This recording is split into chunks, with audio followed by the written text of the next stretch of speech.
করতালি হয়েছে সকলের পক্ষ থেকে। তারুণের উৎসব অনুষ্ঠানের মধ্য দিয়ে উন্মোচন হলো বাংলাদেশ প্রিমিয়ার লিগের 11তম আসরের মাস্কট। ক্রিকেটের পাশাপাশি প্রতি বছর হবে ফুটবল, কাবাডি, ব্যাডমিন্টন। বাংলাদেশের টেস্টে উন্নতির অন্তরায় ধীরগতির উইকেট, মন্তব্য আইরিশ নারী দলের কোচ এড জয়েসের। ঘরোয়া ক্রিকেটে স্পোর্টিং উইকেটের পরামর্শ, কাজ করতে আগ্রহী শান্তদের সঙ্গেও।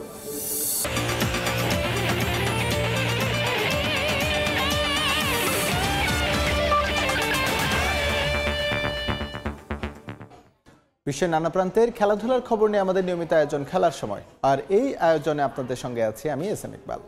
উৎসব অনুষ্ঠানের মধ্য দিয়ে উন্মোচন হলো আসন্ন বাংলাদেশ প্রিমিয়ার লিগের 11তম আসরের মাস্কট। জমকালো আয়োজনে বিপিএল এর মাস্কট উন্মোচন হলেও এখনো সব ফ্র্যাঞ্চাইজির পাওনা টাকা বুঝে পায়নি বিসিবি। তবে সভাপতির প্রত্যাশা, টুর্নামেন্ট শুরুর আগে বকেয়া পরিশোধ করবে সব দল। এদিন বিপিএল 11তম আসরের মাস্কট ডানা 36 উন্মোচিত হয় রাজধানীর একটা 5 তারকা হোটেলে। তারুণ্যের উৎসব ব্যানারে প্রতি বছর ক্রিকেটের হবে ফুটবল, কাবাডি, ব্যাডমিন্টন। বিপিএল চলাকালীন প্রতিটি ভেন্যুতে শহীদ মুগ্ধ কর্নার থেকে বিনামূল্যে পানি দেওয়া হবে কিউআর কোডের মাধ্যমে। বিপিএলে থাকছে টিকেটিং সিস্টেম। এরপর গণমাধ্যম কর্মীদের মুখোমুখি হয়ে ফ্র্যাঞ্চাইজ মালিকদের পাওনা ব্যাপারে কথা বলেন বিসিবি সভাপতি ফারুক আহমেদ। তবে এদিনও খোলাসা হয়নি সাকিব ইস্যু। সাবেক অধিনায়কের চ্যাম্পিয়ন্স ট্রফি খেলার সিদ্ধান্ত সরকারের উপর চাপিয়েছেন তিনি।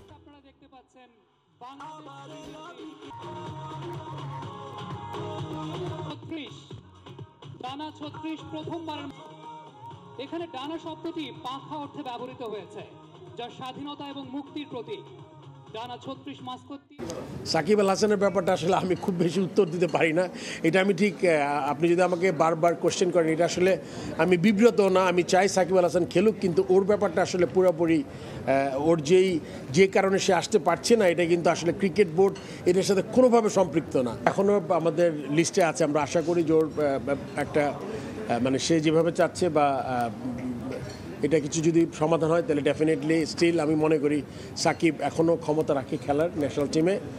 বাট এইভাবে আসলে একটা প্লেয়ারের জন্য খুব বেশি একটা মানে সে যে দেশের বাইরে থেকে টুর্নামেন্টগুলো খেলবে, তাকে মেন্টালি খুব একটা, আপনি জানেন যে একটা ফ্র্যাঞ্চাইজি লিগ খেলা দেশের জন্য খেলা এক কথা না।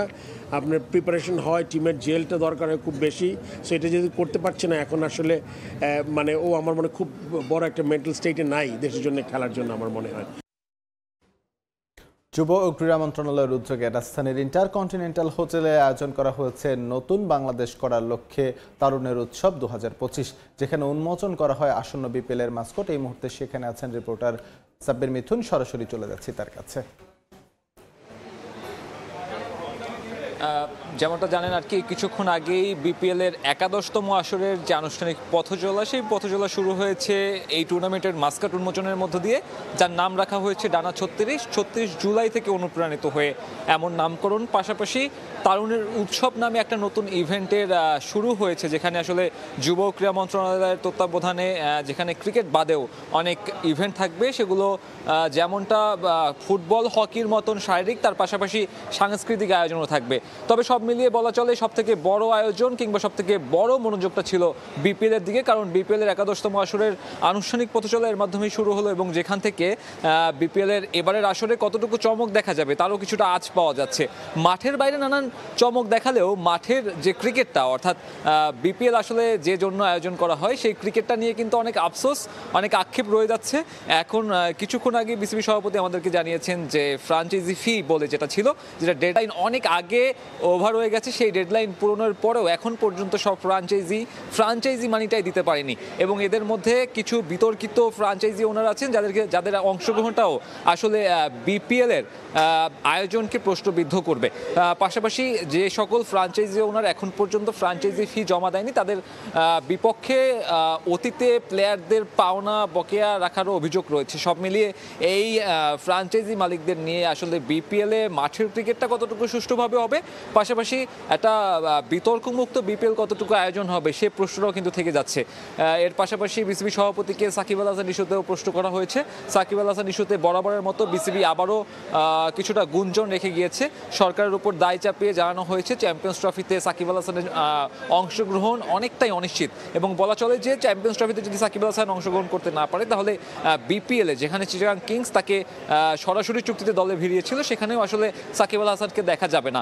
অর্থাৎ এক প্রকারে সাকিব আল হাসানের বাংলাদেশ ক্রিকেট অধ্যায়ে ইতি বলা চলে, কারণ ফারুক আহমেদ সরকারের দিকে সরকারের কোর্টে যখন বল ঠেলে দিয়েছে তখন কিন্তু সরকারের তরফ থেকে বারবার বলা হচ্ছে তার রাজনৈতিক অংশগ্রহণ, পাশাপাশি তার অনেক ধরনের অভিযোগের কারণে তার সেই ব্যাংক অ্যাকাউন্টগুলো কিন্তু ফ্রিজ হয়েছে। আমার কাছে এখন পর্যন্ত বিপিএল এবং দেশের ক্রিকেট নিয়ে ছিল সবশেষ। সাব্বির মিথুন আমাদের সঙ্গে যুক্ত হয়েছিলেন হোটেল ইন্টারকন থেকে, জানাচ্ছিলেন বিপিএল নিয়ে তার কাছে থাকা সবশেষ তথ্য। দলের স্পিন বিভাগকে শক্তিশালী করতে এনসিএল টি20 টুর্নামেন্টের দিকে তাকিয়ে ঢাকা ক্যাপিটালস। আসন্ন টুর্নামেন্টে ভালো করা ঘরোয়া ব্যাটারদের দলে টানতে চায় ফ্র্যাঞ্চাইজিটি, জানিয়েছেন ঢাকা ক্যাপিটালসের সিইও আতিক ফাহাদ। টুর্নামেন্ট শুরুর এক সপ্তাহ আগে অনুশীলন করবে খালেদ মাহমুদ সুজনের দল। টুর্নামেন্ট চলাকালীন আরও বেশ কিছু ইংলিশ ও ক্যারিবিয়ান ক্রিকেটার দলে নেয়ার ব্যাপারে কথা হয়েছে বলে জানান আতিক ফাহাদ। ঘনিয়ে আসছে বাংলাদেশ প্রিমিয়ার লিগের 11তম আসর। দলের শক্তি বাড়াতে শেষ সময়ের প্রস্তুতিতে ব্যস্ত ফ্র্যাঞ্চাইজিগুলো।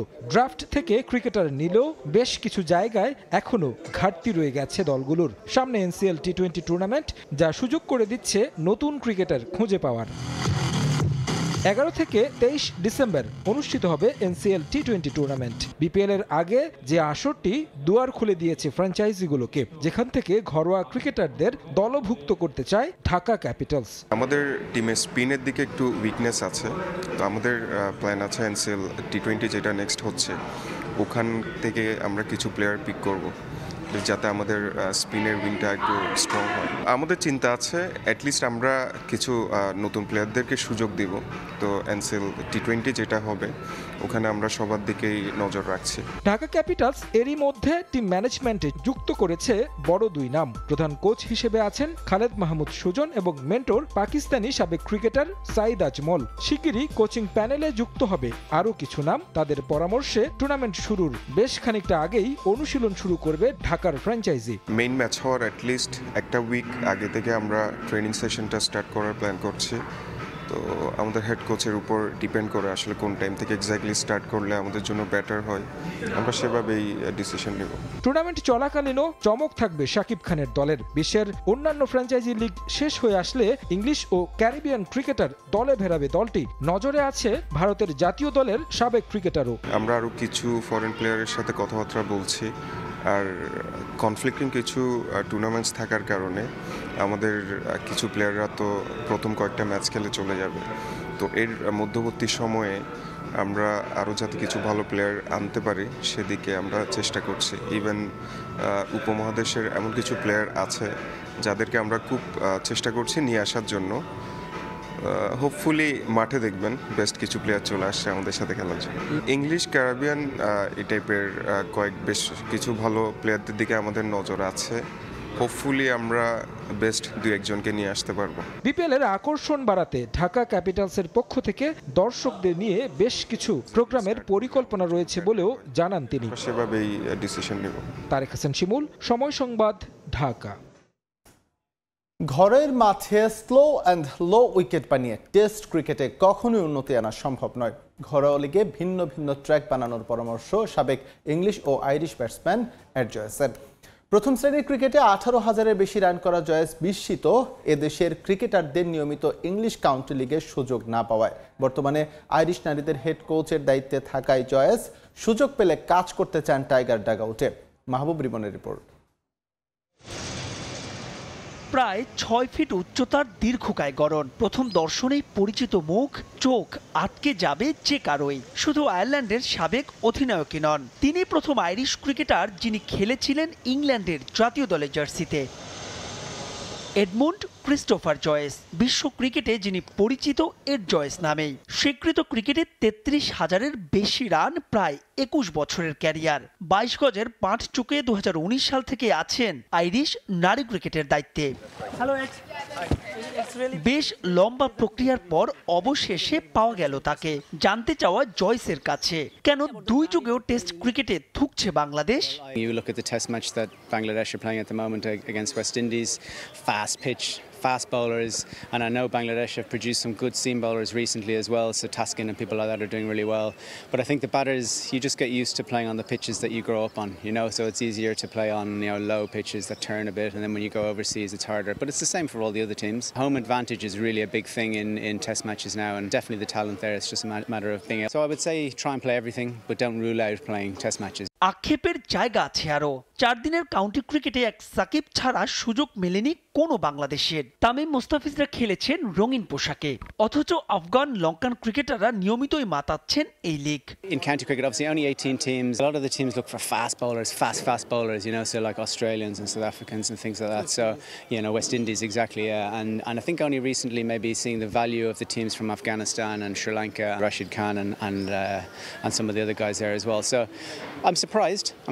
I think there should be more. Coaching ক্যারিয়ারে নিজের ভবিষ্যৎ দেখছেন জয়েস। সুযোগ পেলে বাংলাদেশে কাজ করবেন কিনা প্রশ্ন ছিল তার কাছে। First of all, I love coaching, and I love coaching the girls. I've coached the girls for 5.5 years. I did a little bit of coaching with the Ireland A men's team. I'd love to go around the world, maybe in a few years, because I have 2 young. If BCB offer, oh, who knows?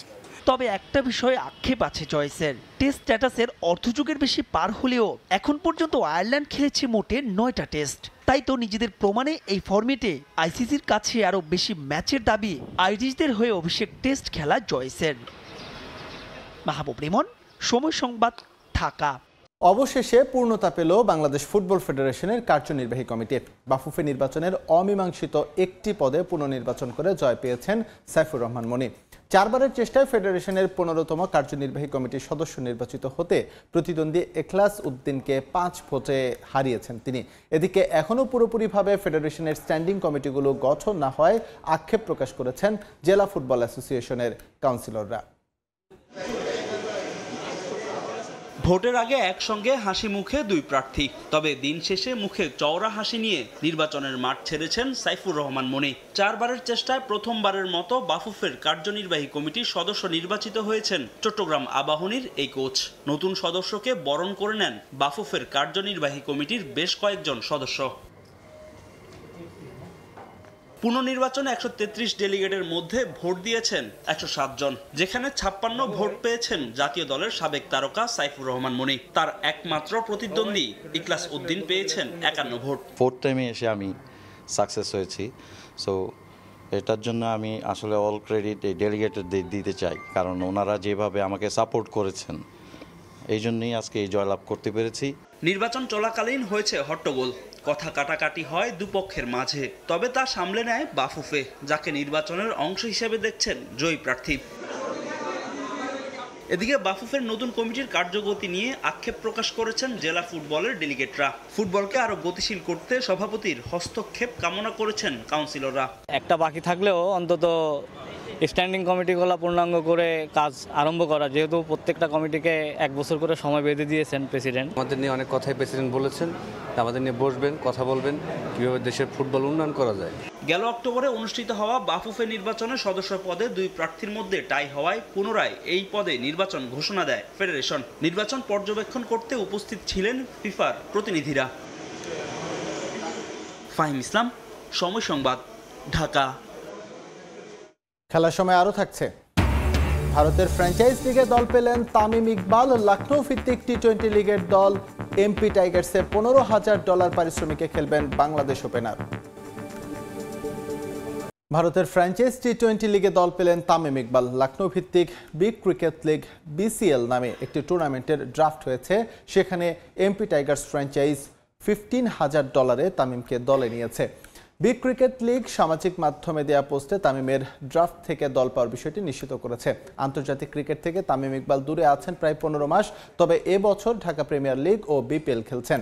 বাংলাদেশের তারকা cricketer এবার খেলবেন ভারতের লিগে। রাজ্য MP Tigers তামিমকে কিনতে খরচ করেছে $15,000। এই টুর্নামেন্টে খেলবে 6 দল। এমপি টাইগার্সের পাশাপাশি টুর্নামেন্টের অন্য 5 দল Southern Spartans, Rajasthan Regals, Northern Challengers, UP Brij Stars ও মুম্বাই মেরিনস। তামিমের এমপি টাইগার্স দলের সতীর্থ হিসেবে আছেন দিলশান মুনাবিরা, নামান ওঝা, স্টুয়ার্ট বিনি, পবন নেগি, অমিত মিশ্র, যতীন সাক্সেনা। তবে টুর্নামেন্টটি কবে শুরু হবে সেটা এখনো জানা যায়নি। তামিমের নেতৃত্বে 2024 সালে প্রথমবারের মতো ফরচুন বরিশাল জেতে বিপিএল শিরোপা। 492 রান করে টুর্নামেন্টের সর্বোচ্চ রান সংগ্রহ হয়েছিলেন তিনি। খেলার সময় শীর্ষ সংবাদগুলো জানিয়ে দিচ্ছি আরো একবার। একটা করতালি হয়েছে সকলের পক্ষ থেকে। তারুণের উৎসব অনুষ্ঠানের মধ্য দিয়ে উন্মোচন হলো বাংলাদেশ প্রিমিয়ার লিগের 11তম আসরের মাস্কট। ক্রিকেটের পাশাপাশি প্রতি বছর হবে ফুটবল, কাবাডি, ব্যাডমিন্টন।